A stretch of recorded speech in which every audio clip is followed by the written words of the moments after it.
अथांग, अद्भुत, अफाट विश्वातील अगणित चमत्कार म्हणजेच विश्वसंचार या खास कार्यक्रमात मी गौरी सारंग करते तुम्हा सगळ्यांचं स्वागत। जे आज स्वप्न आहे ते उद्याचं वास्तव असणार आहे। काळ बदलतोय, तंत्रज्ञान बदलतंय आणि त्यासोबतच बदलतंय आपलं भविष्य। इतिहासाच्या पानांपासून ते भविष्यातील आविष्कारांपर्यंतचा एक रंजक दुवा। चला तर मग सुरू करूयात जागतिक घडामोडींचा प्रवास अर्थात विश्वसंचार।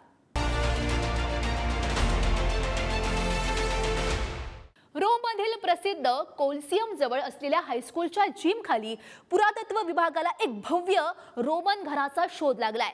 हे घर तब्बल 1800 वर्ष जुनं असून दुसऱ्या शतकातील एका श्रीमंत कुटुंबियांचा हा आलिशान व्हिला असल्याचं आता समोर आलंय। या घराच्या भिंतींवर आकर्षक नक्षीकाम, रंगीबेरंगी चित्र आणि उत्कृष्ट कलाकुसर आढळून आली आहे। विशेष म्हणजे याच शाळेच्या विद्यार्थ्यांनीच या गुप्त भुयारांचा शोध लावलाय। चला तर मग जाणून घेऊयात या ऐतिहासिक शोधाबद्दल। इटलीची राजधानी रोममधून एक अत्यंत थरारक आणि विस्मयकारक बातमी समोर येते आहे। या ठिकाणच्या प्रसिद्ध कोलिसियम जवळ असलेल्या लिसेओ सायंटिफिक केव्ह्यूर या हायस्कूलच्या विद्यार्थ्यांनी एका ऐतिहासिक रहस्याचा उलगडा केलाय। अनेक वर्षांपासून शाळेच्या जिमखाली गुप्त खोल्या असल्याच्या अफवा विद्यार्थी ऐकत होते। काही विद्यार्थ्यांनी गुप्तपणे भुयारांचा शोध घेतला असता त्यांना थेट जमिनीखाली एक प्राचीन वास्तू दिसून आली। शिक्षकांच्या माध्यमातून पुरातत्व विभागाला माहिती मिळताच जानेवारी 2026 मध्ये येथे अधिकृत उत्खनन सुरू झालं आणि नुकताच 28 मे रोजी एका भव्य शोधाची घोषणा करण्यात आली।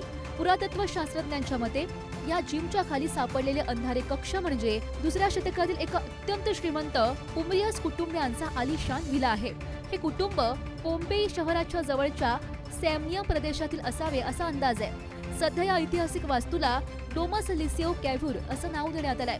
या घराच्या भिंतींवर आकर्षक नक्षीकाम, रंगीबेरंगी चित्र, छतावर उत्कृष्ट कलाकुसर आणि त्या काळामधील श्रीमंतांच्या पसंतीची मोझॅक टाईल्सची रचना आढळून आलेली आहे। आश्चर्याची गोष्ट म्हणजे येथे 20व्या शतकातील काही पर्यटकांनी आणि विद्यार्थ्यांनी केलेल्या भिंतीवरच्या खुणाही सापडलेल्या आहेत। या घराचा काही भागच अद्याप समोर आला असून उर्वरित भाग शाळेच्या इमारतीखाली विस्तारलेला आहे। भविष्यात हे ठिकाण पर्यटकांसाठी खुले केले जाणार असून याच हायस्कूलचे विद्यार्थी तिथे गाईड म्हणून काम पाहणार आहेत।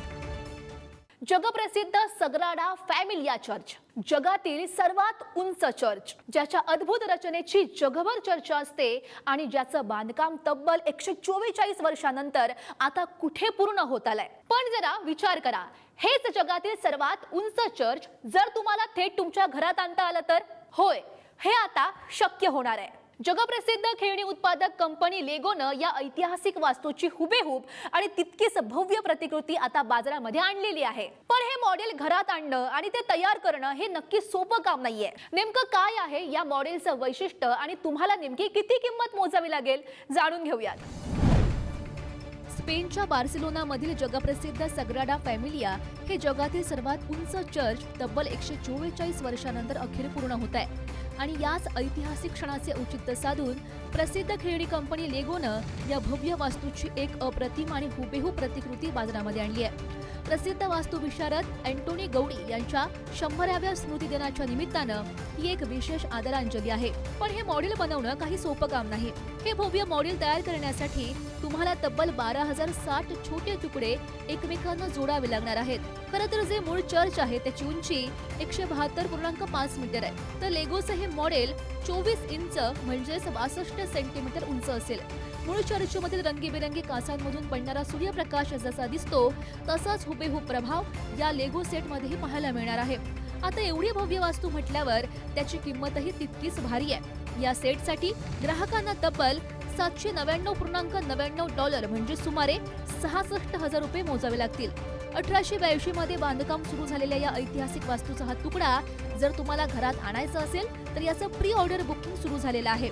येत्या 1 नोव्हेंबर पासून ते ग्राहकांसाठी उपलब्ध होणार आहे।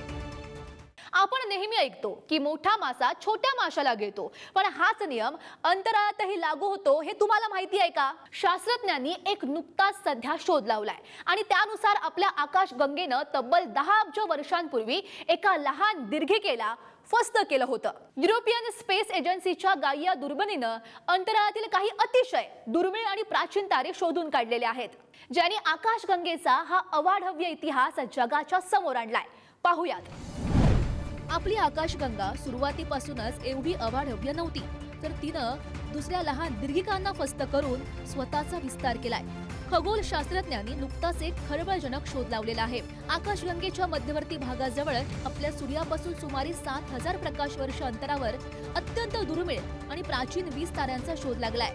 हे तारे तब्बल 10 अब्ज वर्षांपूर्वी आकाशगंगेनं गिळंकृत केलेल्या एका छोट्या दीर्घिकेचे अवशेष आहेत. शास्त्रज्ञांनी या प्राचीन दीर्घिकेला नॉर्स पौराणिक कथेतील लबाड देवावरून लोकी असं नाव दिलंय. युरोपियन स्पेस एजन्सीच्या गाइया दुर्बिणीमुळे हे शक्य झालंय.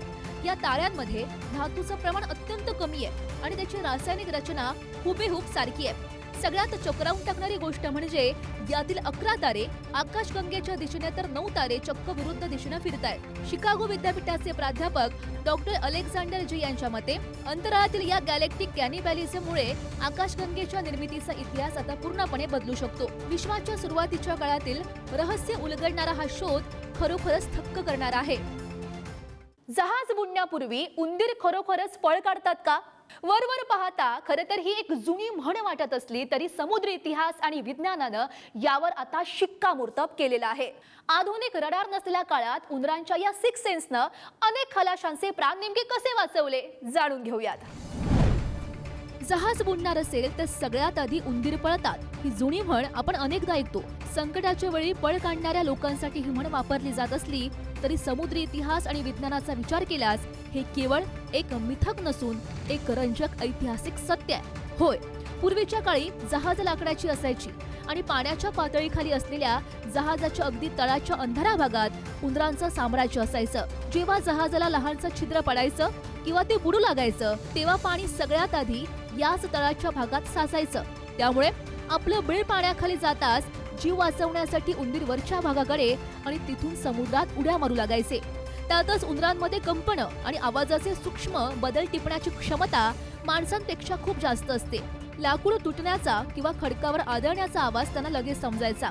जुन्या काळात रडार किंवा सेन्सर सारखी आधुनिक यंत्रणा नसल्यामुळे खलाशी उंदरांच्या या हालचालींवर बारीक लक्ष ठेवायचे. उंदीर सैरावैरा पळू लागले की जहाजाचा तळाशी गंभीर बिघाड झाल्याचा तो अंतिम इशारा असायचा. आजच्या आधुनिक स्टीलच्या जहाजांवर कॉम्प्युटर आणि सेन्सर्स असल्यानं उंदरांवर अवलंबून राहावे लागत नसले तरीही निसर्गानं प्राण्यांना दिलेल्या या तीव्र संवेदनामुळेच ही म्हण आज इतिहास बनली आहे. बदलतं जागतिक समीकरण आणि सीमेपलीकडच्या घडामोडी या सगळ्याचा आपल्या आयुष्यावर काय परिणाम होतो याचाच वेध आज आपण घेतलाय. बदलणाऱ्या जगाच्या पाऊलखुणा अशाच वेगानं परत राहतील आणि त्या प्रत्येक बदलाची नेमकी माहिती आम्ही तुमच्यापर्यंत पोहोचवत राहू. तुर्तास या जागतिक प्रवासात आपण इथेच थांबतोय. जगाच्या प्रत्येक कोपऱ्यातील अपडेटसाठी पाहत रहा विश्वसंचार, फक्त पुढारी न्यूजवर.